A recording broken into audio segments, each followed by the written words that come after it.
Yay, we're live. Okay, exciting. Very Hey, exciting. hey.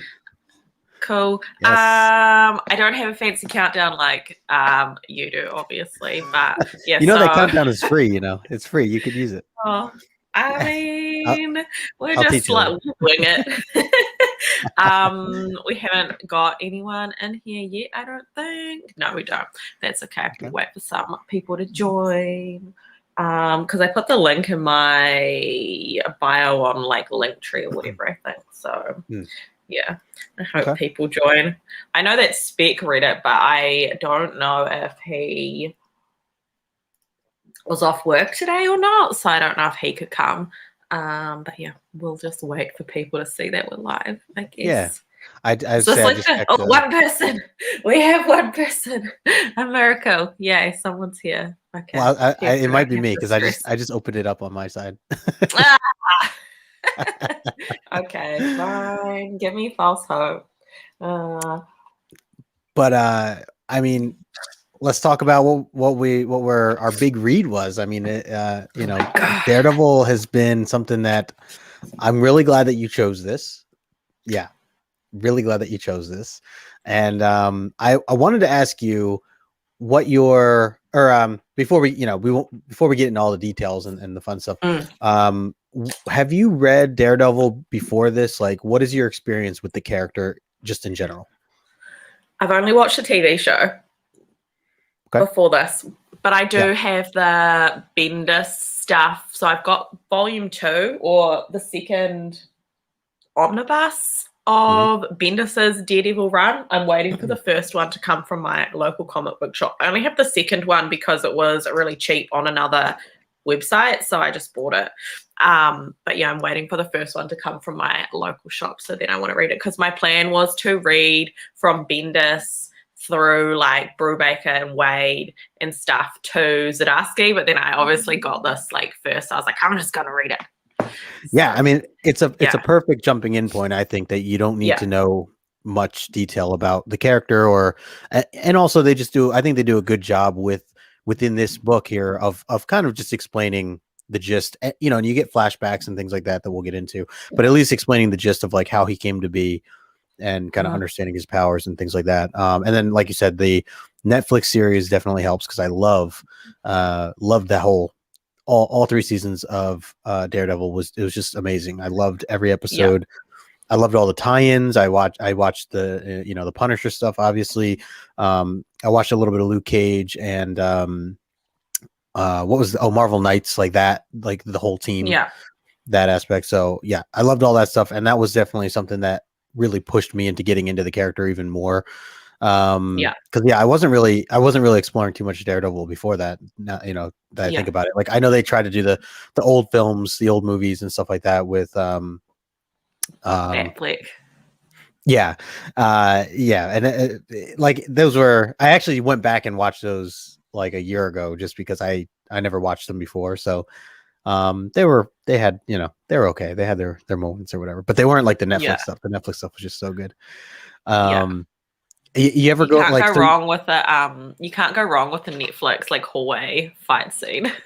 Oh my god, it's so iconic. good. The way they filmed that. Yeah, it really is. Like and no cuts or anything like that. Like it's all in one. It's just like it was so well done. I was gonna mention too that I went back and read some of the original like Stan Lee comics. Just because I wanted to get into some of his origin stuff and hearing a little bit more about, or seeing a little bit more about like what it was like obviously back then, especially for the character and how it was developed and things like that. It takes some time to like adjust your mind to that era. It does. A lot of it's like corny or whatever, but I really enjoyed it. I think that the first like 5 or 6 issues where he's just in the yellow suit is really iconic stuff and some really good stories, and you get some key characters like the Owl and even Purple Man is in that, and I know Purple Man was in Jessica Jones. Yeah, he's like the main like big bad for Jessica Jones. So okay, yeah. So, and I really need to go back. I never watched the Jessica Jones stuff, but I probably should because it's I know. I watched the first episode and I loved it. I loved the series. I loved the darkness of it, and And Purple Man, like I loved. So if you get a chance, V, go back and read the first 6 or 7 issues of the original Daredevil stuff, even though it's, it's the old Silver Age stuff. If you can, download it or get it in omnibus or whatever, I think it's worth your time to check out, especially if you like the character, if you like kind of what Matt Murdock is all about and some of the struggles that he deals with and things like that on a personal level. I think it is worth going back and reading, and then you have more insight on the Purple Man from a Netflix perspective. So I'm curious how that character carried over, from the show to, or from the books to the show. Yeah. But anyways, so I was just curious where you were with that stuff. He's just so, the Purple Man, by the way, he's just so like creepy, and the Jessica Jones comics as well, like especially in the comics, it's just like you just want to punch him in the face. He's just so like he just really makes me like cringe. He's just so awful. I mean, and I really need to watch more of that, because I am curious like how they really show his powers off, because of that. Like I said, his first appearance is like issue 4, Daredevil 4 or something like that. I like that you do get to see this whole thing with like how he controls the public and controls people around him mentally, and it gets him out of situations and gets him out of fighting Daredevil. Oh, there's Copy. What's up, man? Thanks for stopping in, dude. We cannot have a live stream without Copy coming to support us, otherwise it just would not go well. yeah. So yay. Okay, I'll see if I can download it if it's on like Kindle or something, because that would be super good. I love the yellow Daredevil suit, which we do see like a flashback of it in here, I think, as well, which is super cool. I love that they included that. Did I tab it? I tab so much shit, I swear to God. I love all the tabs. It's great. It's nice as well to like look at my books and like look at the stuff that I've tabbed and be like, yep. Love that for me. Or like look at, there it is. Look at what there he is. I love the yellow suit. So cool. I love the line that's on that page with the yellow suit, but we'll talk about that a little bit later. But it's a really good line. Yeah. I wanted to show off too, before we get into like the details. A couple of the covers, a couple of the books. Do you own any of the single copies? I do. I was wondering if you were collecting this when it was coming out. No, I only started collecting them recently. So I've got from like 25 onwards, I think. I've got my headphone. I know if you still hear me. I started buying them when Elektra started showing up on the covers. So these are the 3 that were on the top of my pile. So I have that one, which I think is so cool. I think this is a second printing one. And then this one, which is just like stunning. She's so sexy. And this one. Love it. Because I think that one's so awesome. So those are the 3 that are on the top of my pile. So there are some other ones. There are some other ones like obviously, we get introduced to her a little bit, in some of the ones that we're about to talk about, but there are some beautiful covers with her. I want to say, I guess in the teens or whatever. Copy said you two should read Fallen Angel. I don't know if he's referring to the X-Men Fallen Angel, or is there an Elektra series called Fallen Angel? Oh, maybe that's I feel like that's an Elektra series. I really want this one. I want the Scotty Young one. Scotty Young. Nice. Yeah. I would love to have that. Yeah. It's so cool. So this is the one I got. I got this from a store in Canada. What was the name? Paradise Comics. Shout out to them. Let me make sure I get the angle right. But I got this one. This was signed by him. They had it signed prior to like me buying it or whatever. But 9/6 is issue number 1. Yeah, and just I love all the different covers that Julian Tedesco does. His work is just so stunning. The like watercolor feel. Damn, 9.6. That's awesome. I love how for the Defenders they do stick to, well, at least for Jessica and Matt, they stick to those like kind of watercolor artists for the covers. I think is really cool because it adds that like dark, gritty like feel to it, but it's also really beautiful. I love that one so much. Yeah, these are, and this is one of my favorites as we get Frank. I know you were freaking out about Frank. That's just such a badass. And then I just grabbed this one too. That's a cool one. Yeah, that one's so cool. Yeah. Oh, so okay. That's all Tedesco work. I'm glad that he's been doing a lot of those covers. Yeah, definitely. I think I've got all of the upcoming like Electra covers pre-ordered as well because they're just like so stunning. Yeah, I'm just like, oh, I love her. So I actually haven't read any of those issues yet, obviously, but I can't wait to read them. So I was gonna say, after you finished the hardcover, you're gonna be reading the rest of this after? Yeah, I don't know if I'm going to buy the trades or if I'm going to read it digitally. I haven't looked to see if it's on Kindle Unlimited or anything yet. I don't think that it is, but yeah, I might have to read it on the Marvel app. I hate reading stuff on my phone, and I don't have an iPad, and I can't freaking get Marvel Unlimited on the tablet that I do have, which is annoying. So, oh man, drama. I know, but I'll just read them on my phone because it'll be worth it. I read heaps of Jessica Jones stuff on my phone just because I was at the pools and I was like in a real Jessica Jones mood, and my daughter and my husband were swimming, but I didn't want to swim that day. So I was like just reading like I must have looked like such a weirdo like staring at my phone. So immediately Brendan was like, "What are you doing?" And I was like, "I'm looking at Jessica." Yeah. Very important things. That's great. Yeah. I love it. Yeah. I can't wait for you to get into that stuff because the Daredevil's just been, I mean, I read up to 21 and I still need to catch up on the rest, but what you get here in what we just read, like it just continues, the stories are just so great. So there's some really good cameos and stuff as well.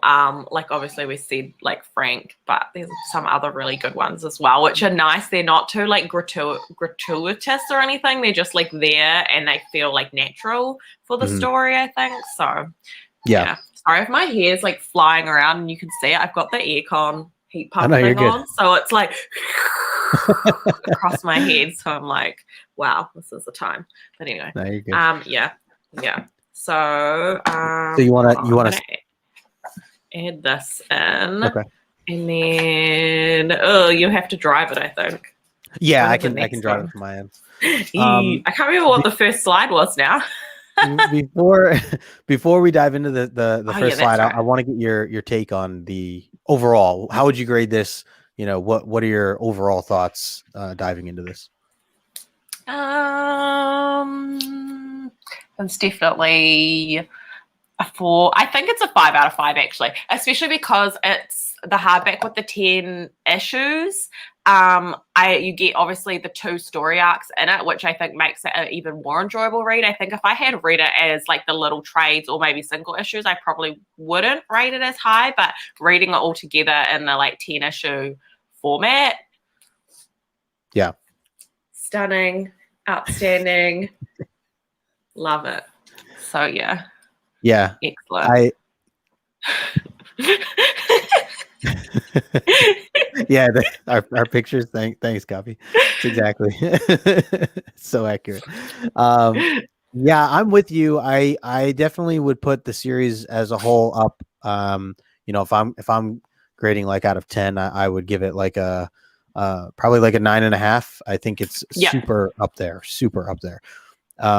Especially the first 5 or 6 issues. Like I think that's all just perfect. It's literally perfect writing. And one of the things I wanted to point out with this is Daredevil is a character that there's much more to him and his story than just a superhero versus a villain.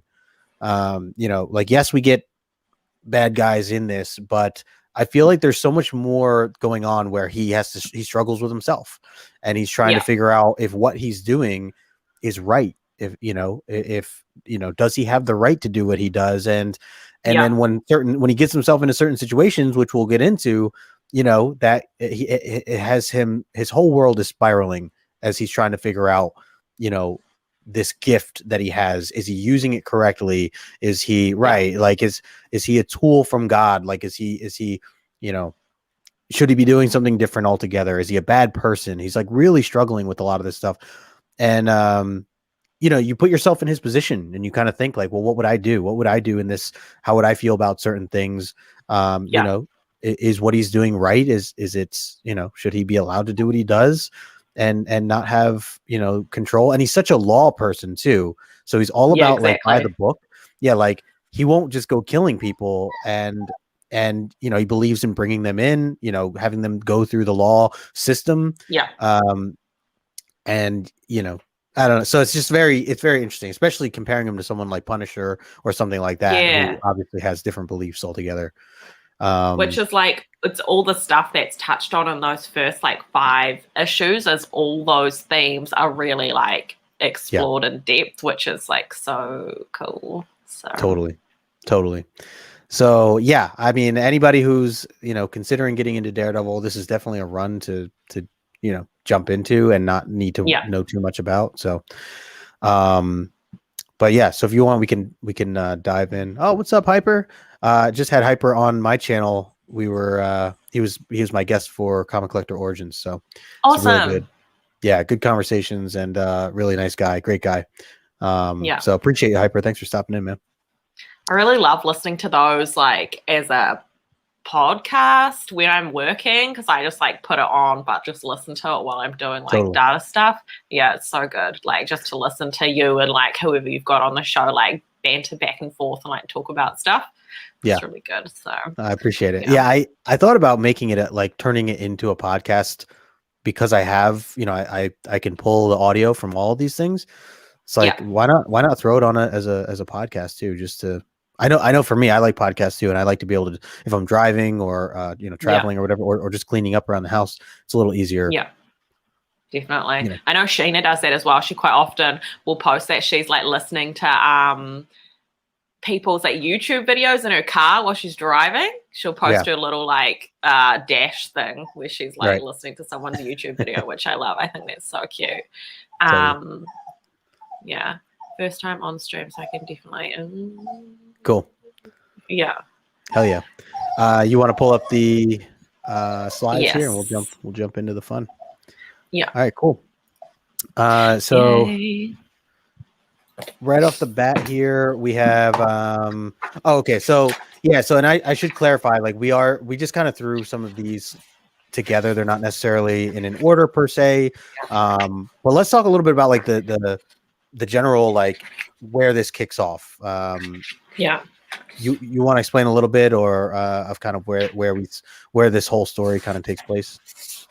Well, so I don't actually, I'm going to take this down for a second. I don't know what the accident was that Matt had. What was the accident he had hit before? For the Charles Soule run, he got hit by I haven't read truck. That's right. Yeah, so he gets hit by a truck, and essentially, I actually caught an interview with Charles Soule, or it was on a podcast, but he had talked about that, like, he loved writing Daredevil, and he was like, bummed that he was going to be off the title soon, so he wanted to like really try to go out with a bang in a sense, and he's like, what better way than to like essentially kill Daredevil? And that's, kind of like how that ends in at the end of Charles Soule. So now leaving to Chip Zdarsky, Zdarsky's like, okay, I have to like revive this character and figure out a way to, carry on his story and have things make sense at the same time. So that's kind of where it left off before you get into this, is that he was in a bad accident. Yeah. Okay. Because in my head, because in Defenders, how he gets like the building dropped on him before season 3 of Daredevil, in my head that's what had happened. So I was like, same kind of vibes, I guess, though. Yeah. But I love how Chip Zdarsky basically just took it right back to like classic Matt in the bar picking up like a hot babe. I'm just gonna let Atlas out. You can probably hear her cry. Yeah. But I can still what he's doing. Piper says Charles Soule is also a lawyer by profession. Oh, yes, that's right. Good call there. V, I don't know if you knew that, but Charles Soule was he's a lawyer, or it was a lawyer. I don't know if he's still involved. But that was that's a good point. I totally forgot about that. I forget where I heard it. He wrote She-Hulk as well, which was a very like quintessential kind of like lawyer courtroom, like law practice kind of drama when he wrote it. So it's cool seeing him kind of like put his lawyery perspective and stuff. I find Charles Soule, that is, which is cool. Where's she going? Dogs drama. Oh my god, you should see her right now. Can we see her? Oh, she's gone. Oh no, there she is. She's on the move. No, oh, damn it. She was doing that thing. I don't know if your two dogs do it, but she was like doing that tummy crawl thing where the legs are stretched out behind. Oh no. Like a frog. The frog leg thing. That's funny. She's so Hyper funny. And she'll do it like up and down the hallway. Anyway, back to Daredevil, not my dogs. Hyper said She-Hulk was also a fun legal drama read by Soule. Yeah, so that's I'll have to check that out because I haven't read that. Yeah. But yeah, like you said, he's basically, coming back from this dramatic event, and he's at a bar, essentially opens up at a bar. He meets this chick. They end up going back to his apartment and they hook up. And just it's really just him trying to get back on his feet. He's taking painkillers. He is questioning a lot of different things of what just happened. Is he, too washed up for this kind of stuff now? And basically gets in this brawl. Well, he tries to get back into the world as Daredevil, and essentially, runs into these bank robbers, kind of low crime bank robbers, and basically is just like has a hard time putting up a fight with them. To the point where he's like, and I forget if it's in the slides or not, but basically to the point where he's just like, oh yeah, I could see it on my headstone now, like, superhero, did all these great things and then died because of some stupid bank robber, or whatever. Yeah, exactly. What did they say? Hold on, I don't think that's one that I tagged. We got Eric in the house. What's up, Azores? Hey. Yeah, I don't know. I also really like how the artist for this does the like, hold on, I'll find a page that you can really see it on. He does the like Matt's the radar, like his radar sensors, the radar. Yeah, I love how he draws that. Totally. I think it's really interesting. It's a great idea. Especially this panel right here. Yep. You should have put it on the slideshow, but I forgot. I think that's really cool. Oh yeah. Yeah. Yep. Also the big splash page, which I think is the one that they used for the cover of this book. Yes. Yep. I think that ended up being like the second or the second print to the first issue or second issue. Yeah. But, it's so interesting as well seeing like Matt's doing his thing and then he just like trips over. Like, yeah, he like misses, which really shows you like what he's going through at that point, right? Before he has that fight, and then like the added drama, like here with the fire, is just super. Yeah, it was interesting because it's like there was all these different things that were happening. There were all these things happening in that scene when he's trying to fight these robbers, and you can just tell how much he's struggling. One, like he miscounted for the third guy, right? Like he's like realizing there's two guys, and he jumps down, starts fighting them, and then out of nowhere he hears like a gun click, and he just gets out of the way, or just barely stops it in time, and he's just like telling himself like, "Come on, man, how foolish of me to like miss that." And then the fire is happening, and he's like, "Well, how am I supposed to deal with this fire at the same time?"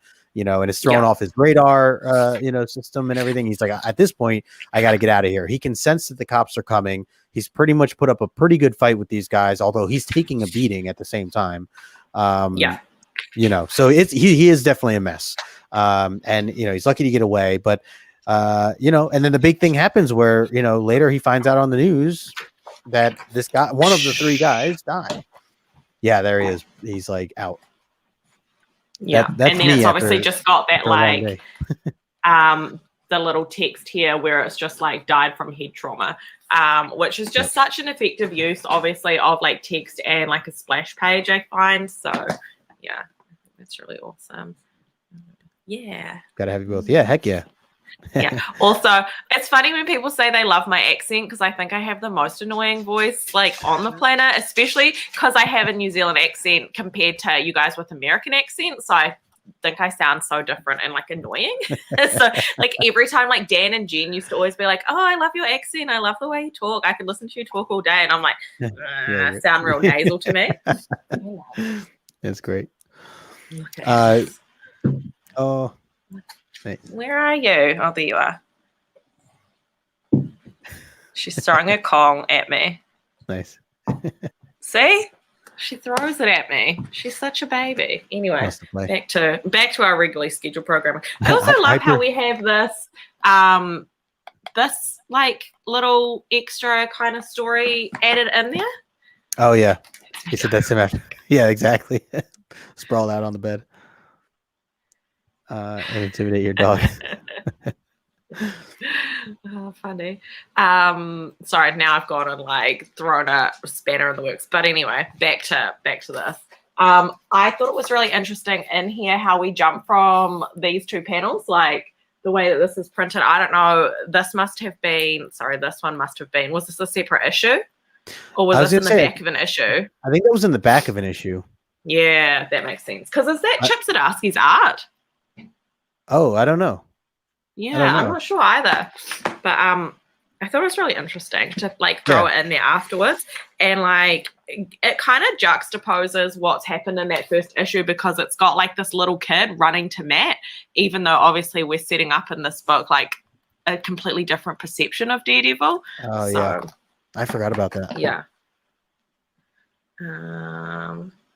Extreme capital of Queenstown is, and I live really close to Queenstown, so yeah. Nice. My daughter always wants to go to Queenstown for the school holidays, but it's really expensive. So yes, but it's pretty cool. When we went there, my brother did the bungee jump, which was insane. Yeah. Oh, nice. Anyway, he says Chichetto. Chichetto's the main artist, right? I don't think he did that back piece though. No, I don't think so. It doesn't say, because it says Chichetto is issues 1 to 5, and then that's not. I don't think because that's not part of the story, right? That's like it's an extra bit. An extra. Kind of looks like I'm pretty sure it's Zdarsky. I think it's Zdarsky. Okay. I'm sure it's Zdarsky. I know he dabbles. He does do some art stuff, so I'm sure it's him. I love seeing Foggy's desk. I don't know why, but I love panels like this with all of the little details. Totally, yeah. I really love that. I should have put that. This is Chichetto stuff. No, you're right. I mean, it's definitely anytime that they can take, I appreciate them taking the time to put those kind of details in. Yeah, exactly. Like I definitely should have put this on the slideshow. My bad. But like, especially with the radar thing, like above there. Yeah. I just think that it's so, anyway. So that's where Daredevil goes to see Foggy for the first time. And, for the first time since the incident or whatever. And so basically Daredevil is just in denial, right? This entire time. He's just like, I'm set up. He's even telling Foggy, especially in that scene, he's just like, it's not me. I me, I don't kill anybody. I don't do that kind of thing. Yeah. I'm against that. I had to have been planted by, he just starts trying to point the finger wherever he can. Exactly. And at first, as you're reading this, at least as I'm reading this, like I kind of believe, like I'm like, yeah, this makes sense. Like somebody probably set him up, like this is because this isn't him. He doesn't kill, But this is what I love so much about it, and what we were talking about earlier is that like things can happen, and this is like a real life type thing where, he doesn't believe in killing, but he accidentally killed somebody. He had given trauma to the head of one of the robbers, and really knocked him out to where it affected his life and took his life. So to see him struggle with this and in the beginning again just be in disbelief and just doubt, like there's no way I did that. Kingpin has definitely and that's the other thing we should mention is Fisk is the mayor right now, I know, which is crazy too. Oh, he's the mayor in quite a few comics that I've read recently, and I'm always like, ugh. Yeah, Oh God. It like makes you wonder, like, how did he get placed in that power, in that position or whatever? But yeah, exactly. But I think we see a lot of different examples, even just within this, of like his power, and he has control over the mobs, all the different villains that we see in that one meeting that he has. And at the same time, like, he has control over a lot of dirty cops. and a lot of respect or a lot of, I think a lot, or not even respect, fear at this point. I think a lot of people just want to bow to what he wants out of fear. But another guy we should bring up is Detective North. Cole North. North. Yes. Cole North. Yeah. Before we jump into talking about him, though, before we skip past it, is the panel where Daredevil confronts the Doctor. And the Doctor's like, like, I've seen your victim. Oh, I have that in before. And he's like, is it this one? That's up right now. Yeah. And he's like, you should have been a doctor. And it's so true. Like, and it goes along with the whole themes of, the book. Like, Matt has all these extra, obviously the Doctor doesn't know that Matt's blind, but like, he could have done so many other things, but he chose violence. Like, our man chose violence. So yeah, but which is one of the main themes of the book, is obviously like he did choose this. So right, like he almost is like, like he needs it in his life or whatever. But it also goes to show you, like, you almost wonder, like, can you? What's up, Jason? Can you? Or when he's questioning himself of like, God gave me these gifts, these tools, like, am I using them the right way? It's like, well, technically you could use them in other ways, like how this doctor, explained. And what if, what if he went in that direction where he's like, there's I'm jumping ahead, but there's a scene towards the end where he's like, basically he's quit being Daredevil and he's just calling the police after everything he hears in the city, like things like that. Like I like that they like, demonstrated that, where he's just like, okay, I'm not going to be fighting anybody. So let me just use my powers to hear things, and I'm just going to call it in. So he's like literally on the phone calling 911 saying there's a robbery here. There's a fight over here, like all these different things. Skip through the slideshow to that panel, because the art on that panel is just, I think it's the last page. The art on that panel is just like, so that one there. It's just so freaking incredible. Like, hold on, let's go. Yeah. All the text on that is just like insane. And he's just like, I'd like to report an assault. Yeah, exactly. All these different things going on. But yeah, back to the detective. He's such an interesting addition to the story, because like he and Matt actually obviously have like similar philosophies, but they can't see it, which I think is interesting. So big time. Yeah, they both want to like do it by the law, do what's right, that no one is above the law type thing, like in a way. I really like the whole setup with Cole North and just what he stands for. And you notice the other cops are like, they don't like him. They're looking at him like, dude, what are you doing here, man? Like we work a certain way and you're messing with our vibes and yada yada, he is not welcomed. And we see that as he gets jumped at one point and several points, I guess, technically. But how epic is that fight scene with him and Daredevil? Like when they just go at it, right in the streets, and the fact that like the cops are like, they're letting it happen, and half of them are like, they're on Daredevil's side, even though this guy's a police officer and a good one.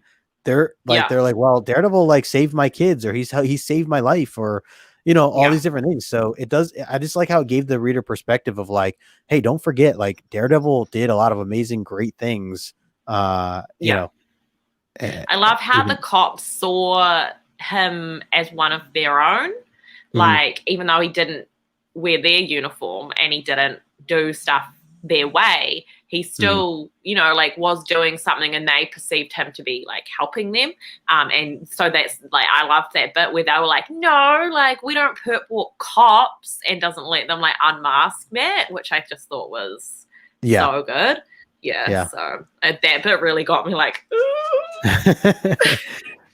And I will, especially because like, especially because like my husband's a cop, so any like cop stuff like that really gets me like, ooh, gets me right in the feels. So yeah. Jason, that is a little further ahead of what we read here for this. I know what you're referencing, but yeah, you're right. Generally speaking, like Zdarsky does a really good job of having you root for different characters at different times throughout this, this whole run. So yeah. Kingpin is such an interesting villain though, because like you do, even though he is like vile, you do feel bad for him, and you do feel like invested in his story. at a lot of points, like with his family and stuff like that, which I think is really interesting. But yeah, we're not quite there yet because I haven't read that far. So right. Yeah. No, but yeah, you're right. There's definitely a lot of different elements to him, and even just based on what we watched from Netflix and things like that. There's a lot of different things to consider about a guy like him and the power that he has, and there's a lot of different sides to him too at the same time. Yeah, exactly. I'll jump here. This scene is where he kind of gets the realization that, at least on the left, that Kingpin has nothing to do with this murder or this death, this death of the robber. And he can, that was another thing I want to point out is I like how much they point out his ability to be able to, hear people's heartbeats and tell when they're lying, tell when they're telling the truth. Obviously, I mean, I know that's a big highlight of his in general, but he does a really, nice job here with doing that with Kingpin and how, he's sneaking up behind Kingpin, hearing his conversations and stuff. And he realizes that Kingpin is not lying when he says, to Wesley, unfortunately, I had nothing to do with this, murder that happened to this guy. So that was a big part too for that. Especially definitely. Like that must have been such a big shock. Like you kind of see it in like the way that he's like his little lone figure there at the bottom of that panel. Like such a big shock because it kind of it opens up that vast like holy fuck what have I done kind of moment, which is illustrated so well in that like he's really small and this like big use of the kind of like white open space. I think it's just awesome. So yeah, as always, I always like fan hard over the art and the way the art is used to tell the story, which is obviously why we love comics. So absolutely. So look at this big baby. Look at the big baby. You're talking about Punisher, right? Oh, yeah. He's a big baby, honestly. Punisher. Seriously, like who goes and murders a whole lot of people because their family died? What a big baby. I love and I know we were just talking about the fight scene. Like I love the moment where Daredevil's basically defeated by the detective, and he's putting him in handcuffs, and one of the cops is like, no, like don't take his mask off. Like at least give him that. Give him his privacy. We don't put book our own. Right. And he's like, whatever. He's like, fine, I don't even care. Just do whatever. And then out of nowhere, all these bullets start flying in, and that was at the end of like I don't know issue 3 or whatever. I just remember thinking like, holy crap! Like how is Daredevil going to get out of this? And then bullets just come flying out of nowhere, and it just hits you. As you see Daredevil waking up, and this is what the scene is that we're looking at here, and just seeing Punisher, Frank Castle standing over him, I was blown away. I'm just like, what is this? Like, of course you have to have Frank Castle in a Daredevil story, you have to. Yeah. So Chip was pulling out all the tricks. Yeah. I've got it in one of my vlogs that's coming this week, and I sent it to you as well, but I took that clip of me being like, it's Flank talking to my husband like Flank's in the book, and my husband's like, here we go. Yeah. Because obviously so like good. He knows that I really love who's that actor that played Punisher? John Bernthal. Like he knows that how much I really love John Bernthal as a Punisher. So he was like, here we go. There you go. That's great. So it's like Frank's in my book. Oh my god. Yeah, so good. So good. So good. Yeah. So that just made me so happy. And I forget also what the next thing before we continue, I forgot we had our little like cameo with Jessica and Luke, obviously, as well, and them being like I think we have that. Right? Do we? We have a piece of it. Here. Well, here's where they're that's a little bit further ahead, but there's before that scene, there's this one where they're kind of like, what the fuck has Matt done? Like, what's going on with Matt? Which I think is really cool because it does show that there are people that care about Matt, even though he thinks like he's so unsavable and he's so bad and like he's done such an unforgivable thing. And Jessica Jones, like she's like, come on, Matt. So I think that's really cool. Yeah. Also, this panel we should have included in the slideshow. My bad. There was so many. Yeah. Oh yeah. So many great. I probably could have included the whole book, to be honest. Like, right. It's true. Yeah. There's just too many great moments. Yeah. I'm gonna jump back here. In this one with just the like handcuffs.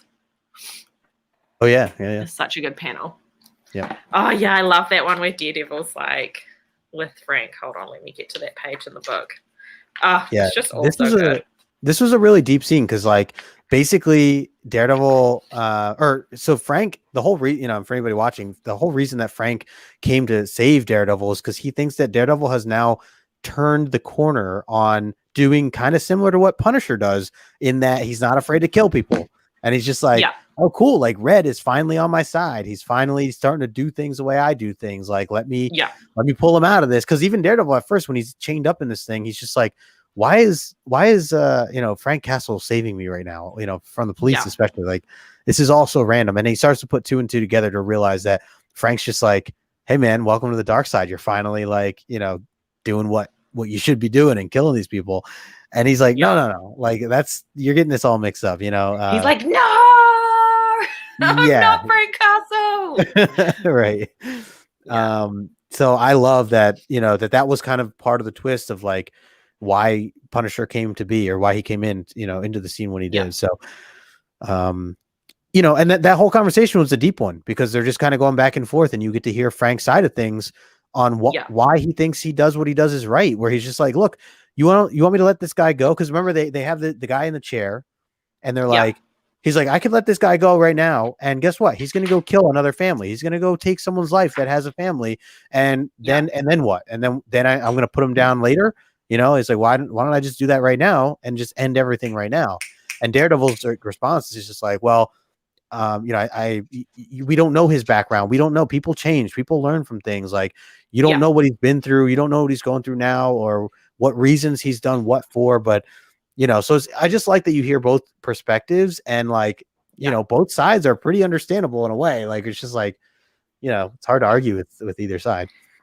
And we have, like, with this particular panel, you have such a good line that, like, you're a demon, sure, but I'm the devil. And that gives you such a good, like, look at Matt's perspective in only, those 2 lines, like, in what he's feeling in that moment about himself. Because he thinks that, like, he's like, Frank Castle is like a demon. Like, he's that bad. He's that bad of a serial killer. Like, I don't want to be anything like him. But, like, shit, like, if I'm like Frank, then I'm the devil, like the devil. And like gives you a different perspective on him calling himself Daredevil as well, I find, in just those 2 lines. I don't know if you've read it that way, but that's what I've read it as. So yeah, no, definitely. That was a great line, a great two-parter there for sure. So especially many, with the red background. So from here he basically escapes, right? He blows up the place, and everything's on fire, and Frank he basically he knocks Frank out and then carries him and brings him out. Carries him to wherever and he still kills the guy, by the way. Anybody that hasn't read this, but that's another thing. He still ends up Frank still shoots the guy before things happen. What's up, Sheena? We got Sheena in the chat, just popping in to support. Yay! My queen is here. Yay. Ooh, Justin. Yeah. Always hating. Always. Yeah. It's because you win everything. It's rude. Oh, wait, is Sheena still in here? Atlas is here to say hi to Sheena. Oh, no, she's not. She's gone to play with her Kong. We can't get her. It's all right. Right. Yes, so Frank did kill that guy, which I think is funny that Matt is so in such a bad place that it's kind of like almost goes over his head a little bit, like what's really going on, and like the actual like things that are happening in the moment are kind of all like, because he's in such a state of emotional turmoil and like in pain and stuff. So yeah, totally. Yeah, I don't know if you read it like that, but I did.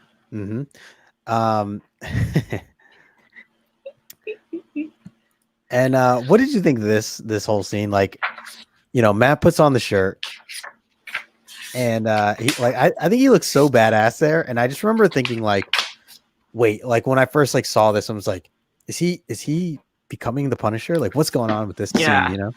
Yeah, it's so cool. It is. It's so. I love how later on down the track he's like, "What are you talking about? I just needed a shirt." Oh my! So I actually threw, that was one of the things I threw in here, was the conversation that they had here. I love this whole scene, and at the top, like Iron Fist was just like, "We're not here to take you in, man. We're just here. We're worried about you. You're fighting with cops. Your new Punisher cosplay." And Daredevil's like, what? He's like, wait, what are you talking about? He's like, you got this giant skull on your chest, man. It's like crazy. And he's like, I just needed a shirt. I just grabbed a shirt. I was laughing so hard when I first read that. Yeah. And it's so true, because if you think about it, like, obviously he doesn't know. Like he's just like, all right, I have no shirt on. Let me just take whatever shirt that I can get and throw it on. And and they're just looking at him like, dude, what are you up to? It's like playing a bad joke on Daredevil, like giving him the wrong suit or something. Like, here you go. Like if you were living with him and you're just like, here, put this on. Here's what you need, and it just has something bad on it. But I wanted to just throw that in. And then the other part to this, since we're on this little section here, is it's interesting how they all admit to the fact that they're like, dude, we've all like accidentally killed people. Like it happens. It's it's kind of part of the job. We try our best. We, what was it? Jessica said, none of us are going out looking for it. None of us are careless, but it happens, and you deal with it and you move on. And he's like, he's like, you're all murderers. He like freaks out on all of them. Because he kind of just can't believe what he's hearing. Yeah. And he's still not in a place to like critically think about anything, because he's still super emotional, which is just like insane. And it's such a good, like, I guess, climax to kind of the emotional stuff that we're going through in all these pages with him, is that he's kind of like, because obviously that's something that he never wanted to be and never wanted to be associated with, and then to realize that like he could put all his friends in that bucket and put himself in that bucket, and all that sort of stuff is just like, it's a big, like, like climactic moment almost. Yeah. In the way that he's like, you're all murderers, we're all murderers. Mm-hmm. So it comes to this realization that, they're all in this together in a sense. I'll back up here. I'll back up to this. So this was like, so now he gets the tip that the owl is set up in a certain place, and some bad things are about to go down. So he's like, before I continue figuring myself out, let me go stop this whole thing with the owl. So this was like part of him taking out some of the crew that was there. And he still gets into like some mess, because he basically just tries to take on the whole, crew or gang of guys that he has. And this is where they initially come in, as he says, thank God, my friends, and they pull him out of it. Yeah. I love seeing the Defenders all on page together. Honestly, it makes me so happy. Totally. Like, it just makes me so happy. So especially seeing like Jessica and Luke on page together every time makes me so happy. I'm just like, yes, OTP, I love them together. More of that. So more of that. More content, please. And also just having Matt there in the Punisher shirt is just like, oh, totally. Excellent. Like, so good. I like the other panel, the big like splash page. I want to frame that. Honestly, I want like a big like one freaking poster size of that, like in my hallway. Go back one more. This one here, that one. Yeah, on the left. I want that in my hallway, like a big one. That would be amazing. That would be dope. That would be really cool. So then this is where they were first initially talking. I wanted to highlight this too, because it's like he really does start to admit, what he did. And he's explaining like, what does he say here? I know I seem erratic, but I'm just trying to do what's right, because I suppose I wanted you all to know that I'm still a hero, despite the fact that I killed a man. He's like, I tried to convince myself I didn't, but I hear the sound of this of his head hitting the cement wall every time I close my eyes. So he's clearly haunted by this thing, and he's finally like coming to terms with the fact that it was him. and then of course, as we just talked about, basically they're all like, hey, this is cool, man. We all do it. Like it happens. And he's just like freaking out. I can't remember can you go back one slide? Sorry, man, I'm chaotic. Oh no, we cut it out. But there was the panel down here, which I should have gone back to screenshot. But I love how it's like illustrated with how blue they make his eyes here to obviously like highlight how emotional he is, because obviously blue is like a color of like sadness and stuff like that, which I think is just like so effective with the dialogue that you've just like pointed out there. So it's just again, it's just like it's so well written, and like the way that the artist and Chip like work together is just like, because you read some comics and it's just like okay, so but then you get like books like this where the pairing of the writer and the artist together just works so well. So agreed. So what do we have here? Agreed. Yes. And I love this thing. What did you think of this? So much. I love how he kind of does his like radar sense, and he goes like, I can hear his muscles tighten, coiled with incredible strength and control. He's pure power and he doesn't even know it, the best of us. And I love how he is saying that about Spider-Man, and Spider-Man never thinks that of himself, Totally. And where Spider-Man does go through a whole lot of these same emotional things that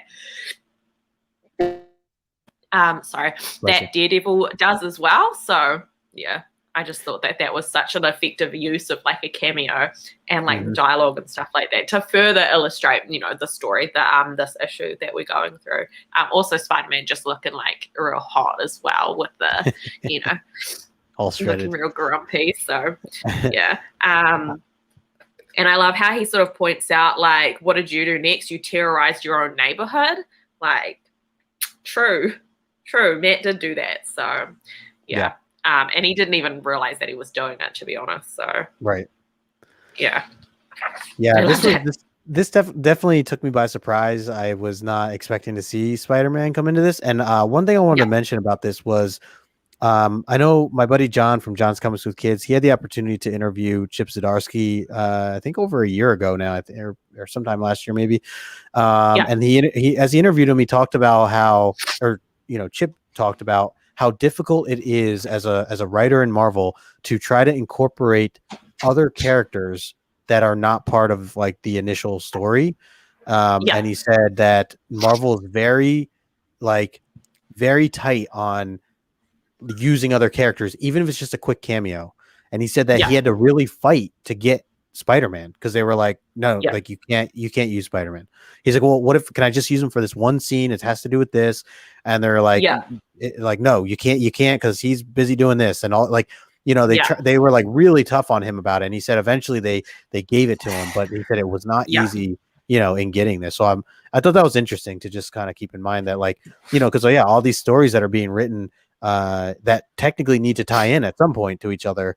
And of course, Spider-Man being their baby, they're just like, well, hold on, like no one's going to just write Spider-Man. Like you have to really have a good point of what you want to make if you're going to use him. So I thought that was interesting, but I love that he's in this. Just basically he tells Daredevil, like, you're done.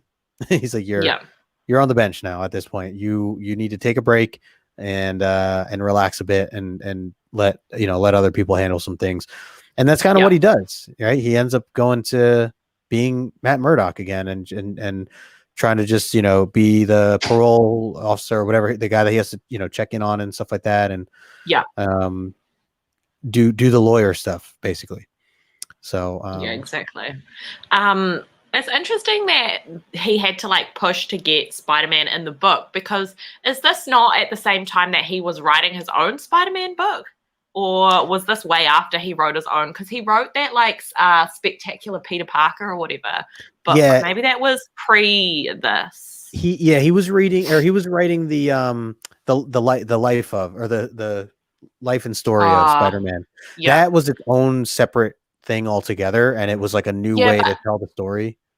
He did that other Spider-Man. I've got the trade paperback somewhere.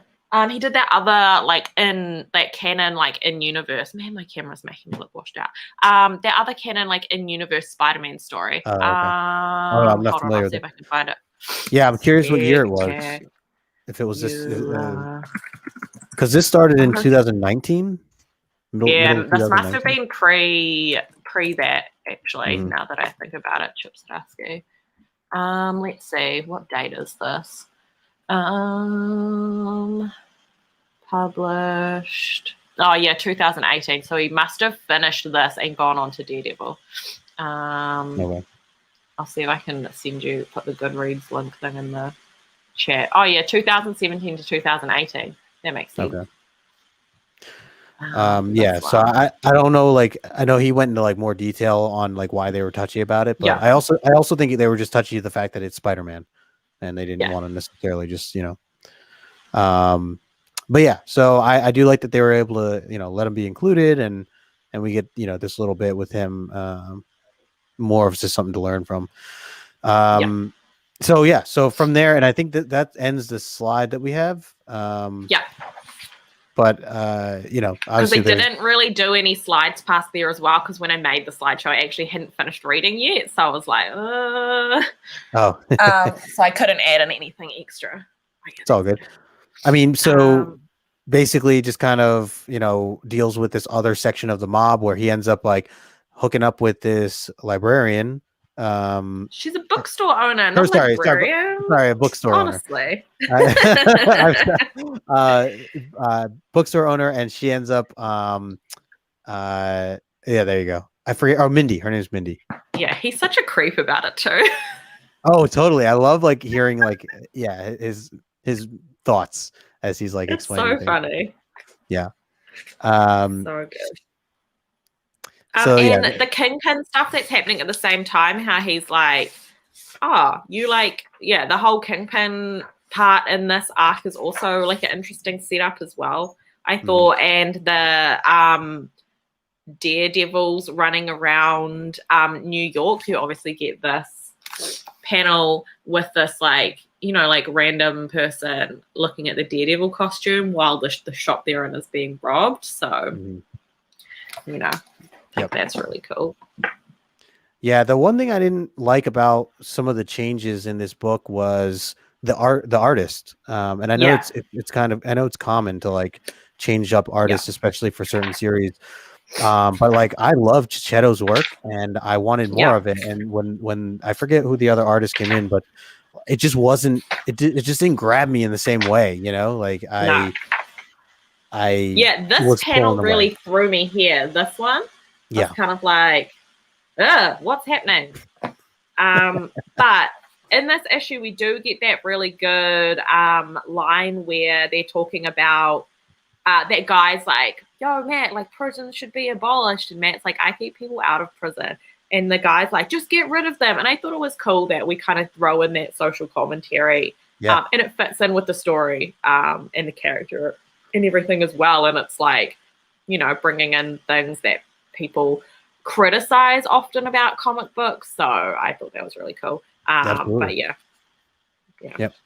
that was one page that I tabbed in here later on as well. Nice. I really hate this drawing of Fisk. It really freaks me out. I was like, a close-up personal with Fisk. It reminds me of Fisk from the Miles Morales movie Into the Spider-Verse, because how he's like the tiny little kid on the big block man. It reminds me of that. There was some interesting scenes there too where he was you get a little bit of where his mind is right now, where he almost killed the guy and Wesley like basically like calms him down beforehand. And I know there's like a scene where he's no. Yeah, and then there's like a scene where he's like taking a shower, and he's like, when he's getting out, Wesley like gives him a towel, and he's just like, he's thanking him basically. He's like, you stopped me from doing that, and I needed that, and so thank you. So like, I always like seeing the relationship between him and Wesley, and really how important Wesley is to all his operations, because he is the man behind the curtain in the sense, doing all the dirty deeds and stuff. So definitely an important character. And then so like the other big thing too, and I know we're coming up on the hour here, but like we meet I think, is it the Libris family, which is like this dangerous gang.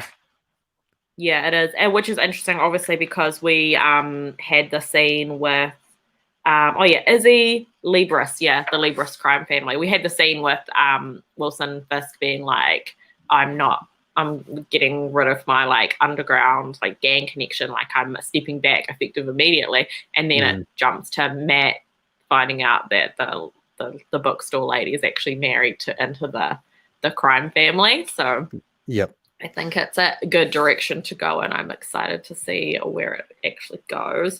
Especially with the like scene where she's kind of like explaining to Matt like their almost like justification, and then we get to like this scene here, which I think is like at the dinner table. Yeah, exactly. Yeah, there's like some jabs that are thrown around by the family members. Yeah, which is super cool.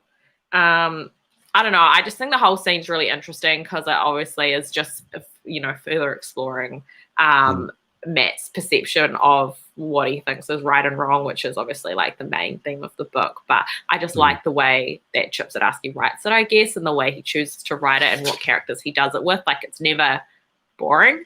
Because you know how some books you read it and you're like, oh yeah, I can see where this is going. Like, yeah, okay, fine, whatever. But like you wouldn't have thought that that's where the bookstore lady was going. Right. Like, not at all. Yeah. So it like took that like womanizer part of Matt and like threw it out to, like do the bait and switch for further exploring the themes of the book, basically, is where I'm rambling off to now with the hand gestures and all. So yeah. The other thing too was what was it with the family? I was gonna say, I forget now what happens with after the shootout, or there's basically so like basically the premise like shifts gears to where Owl is like the main villain, and and then like and then of course the whole scene with like Cole North coming up. I forgot about that. Like, that's some really heavy stuff, especially like that last issue where things go down and he goes to the precinct and all these cops are acting like real shady around him. And it just so happens that Daredevil's like visiting his, the brother, was it the brother of the guy who he killed? Yeah. Cause that's his parolee or whatever, isn't it? Yeah. Which is, I thought that was a crazy coincidence. Like, kind of worked out like that, but so luckily he was in there at the right time, because that's where things go down, and basically they get the tip to take out Cole North, and he's basically the only one in there. So it's really cool to see the two of them fighting together in those last couple pages, or the last issue. Super epic. And also, like, we get a nod to the TV series, I thought, with this panel here. Oh yeah, because you know how like he runs around a lot on the TV series like that, or like there's a scene in The Defenders where he like takes Jessica's scarf. Yep.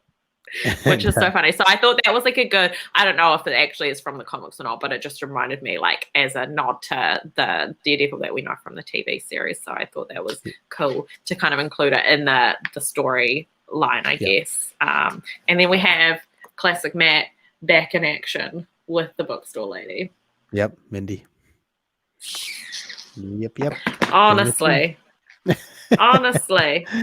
this man. And then we get another artist change for the last issue. That was another. Is that just one? Because obviously I haven't read past here. Is this just one issue that this artist is for, and then does it change back, or?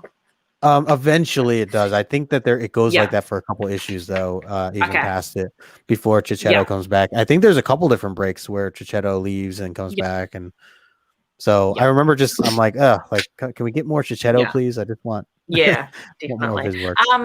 It must be because he's working on another book, I reckon. So he must have been having like another main book that he probably needed a break. So definitely.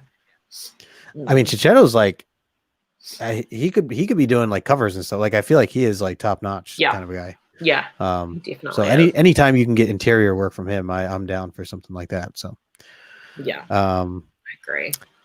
And then to kind of wrap things up, what do you think of like the end of this stuff? Like, seeing, so they get out of this whole fight scene. Basically, Daredevil saves Cole from this whole him getting murdered, basically from the mob or the dirty cops or whatever. Yeah. We get a little surprise at the very end.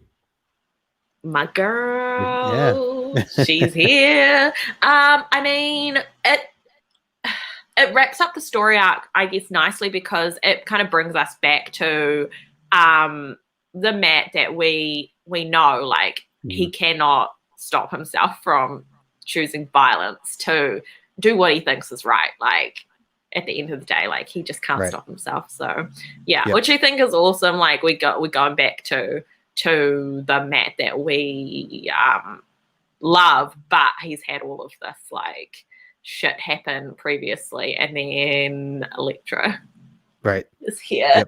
We love to see it. So look, Gore's here. Hey, what's up, Gore? What is unique, mainstream for his complicated love life and woman being central to a story ever since Matt Miller introduced. I didn't realize Matt Miller had introduced Elektra actually, so that is good to know. Gore is always dropping the most interesting knowledge bombs in the comments. So I think it's 168 is her first appearance. I grabbed that a while back. Do you have it in your collection? Yeah. That was one of my first my first like keys that I wanted to like really buy and own. And she was, I mean, that book was like $100 at that time, which was a lot of money. But I ended up buying it eventually. And then now I think it's through the roof because the whole market's just crazy right now.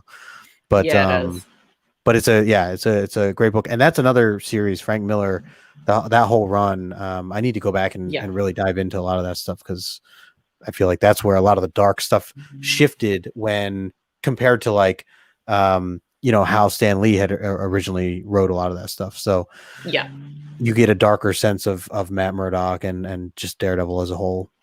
But I mean, a lot of people obviously started reading Daredevil like seriously when Frank Miller was writing it, because that's like the most iconic story that you hear about is people saying like read Frank Miller's Daredevil. So and like when you look up to buy like the physical copies of it, it's always his stuff that comes up first as well. So also interesting that you say that like his love life and women are central to his storyline because of like, he's Catholic and his Catholic guilt and stuff, but we also have like Karen and what Karen does to Matt and like how she comes in and out and like her whole story arc is like another like female that is like central to the plot. So totally, I haven't read the Karen stuff, but I like looked up the character like Wikipedia. So if you like, okay, I'll definitely have to get this. So there you go. Nice. That would be cool. There's so many great series I feel like that are out there for Daredevil. But good stuff. Definitely. Awesome. What did you think of the ending of that story arc, that second story arc with Elektra? Like, hello. Like I mean, I'm all for it. I definitely, was very excited to see that was the direction. And again, kind of talking about some of these guests that come in and out of the Daredevil stories all throughout the years. Like she is another one that is just essential to his storyline. And I'm really glad that Chip was able to write her in, and obviously she plays a big part, especially in the current stuff, which we won't go into detail on today, but definitely continues to be a key character in Daredevil. So I'm looking forward to it. There it is. Exactly. Stunning. Yep. Yeah. Awesome. I did really like her on the TV series as well. I know a lot of people thought that she was like annoying and stuff, but I loved her. Awesome, I remember hearing some like mixed feelings about it. I liked her too. I was good with it. Sure. So I think that kind of wraps up these first 10 issues, right? I mean, obviously there's a lot of different things to kind of cover, but I think we did pretty good in this hour or so. Any final thoughts that you want to add? I think thing that I like about Chip Zdarsky's writing, like in these 10 issues that I have read, is that he manages to keep all of his like main kind of story ideas running through the whole books, because, you know, like sometimes you get kind of, I personally get irritated when you have like a main idea or like a core kind of idea or concept that'll get dropped for something else, and then it doesn't really come up again until like much later or whatever, but you don't get that with this. Like the core ideas are held strong and like throughout, and are like remembered, you know, like they are like the core theme of the book versus I have read other stuff where it kind of gets like dropped and you're kind of like, what was the main like point of this story? But not the case here, which I really appreciate and really liked. So yeah. Yep. I'm excited to read some more and then get back to the artist that was at the start of the book. What's his name again? Chichetto. Chichetto. Yeah, some more Chichetto art. We need to see some more Daredevil Chichetto art, please. So heck yeah. Yeah. I am with you all the way. I definitely, and yeah, just about with Chip, like what he's doing with the book right now and been able to do all the way through these past what 28 29 issues, it's been so impressive and really like and I still need to catch up on those last like 5 or 6 issues, but like it's just you know, all the things I hear from other people too, like people are just loving and praising all this whole series, and I mean there are people who still haven't read it at all. And I'm just like definitely at it. It's so worth your time to get into. Just even those first 5 issues. I mean, you're going to be hooked. I think that was one of the biggest things, is I just feel like I was hooked. And every issue, the way it ends, you're just like, oh my gosh, like there's all these twists and turns. Yeah, exactly. Oh, sorry, my dog's going off. There must be a squirrel. Right. We're being attacked by a squirrel right now. Under attack. So, yeah, exactly. Yeah. So I guess you want to talk a little bit about, we'll do, you know, 2 weeks from now, right? We'll be back again. What does that make the date 2 weeks from now? Let's see. Get the old calendar out. Oh God. I recently took all the apps off my like homepage on my phone because I was gonna try and do the like customized like iOS thing, but then I couldn't figure it out. So now I just have no apps and they're all in the app library. So so it would be the 15th. Yep. 15th for you. Cool. So yeah. Okay, cool. All right. So yeah, 15th, same time, on Justin's channel. Yeah. But what are we gonna read? What do you want to read? I mean, a couple different ideas. I know we have our list. I'll have to look back at the list, but I thought maybe we could do something indie related because we did a DC. Now we did Marvel. I figured to kind of keep bouncing around and doing different publishers. I think would be cool. Yeah. I have the first book of Invincible. I have Rat Queens and I have Postal. So those are some indie books that I want to read. So there's those, if they're ones that interest you. I don't know if they're on the spreadsheet. I can't remember, but yeah, let me know and we'll do something indie because that would be awesome. Because I'm definitely feeling like the indie vibes to make it nice and even. Yeah, I figured we'll kind of just go around, and there's so many books that I still need to catch up on. So for sure. But this was great. I think we did a pretty good job, and thanks everybody for hanging out with us, and anybody watching the replay. We always appreciate that. Yes, thank you so much for joining us. Thank you, Copy, for being here the whole time. Yeah. As usual, our hype crew. Cool. This was awesome. Can't wait to read more. And just don't forget to like and comment and all of that stuff on the replay and all that fun stuff, kind of stuff. So all of the essential stuff, please. Absolutely. Well, V, thanks for having me on. I appreciate it. I love this team up stuff that we're doing here. So looking forward to more. Heaps of fun. Awesome. All right. Thank you guys. Bye. Thanks, y'all.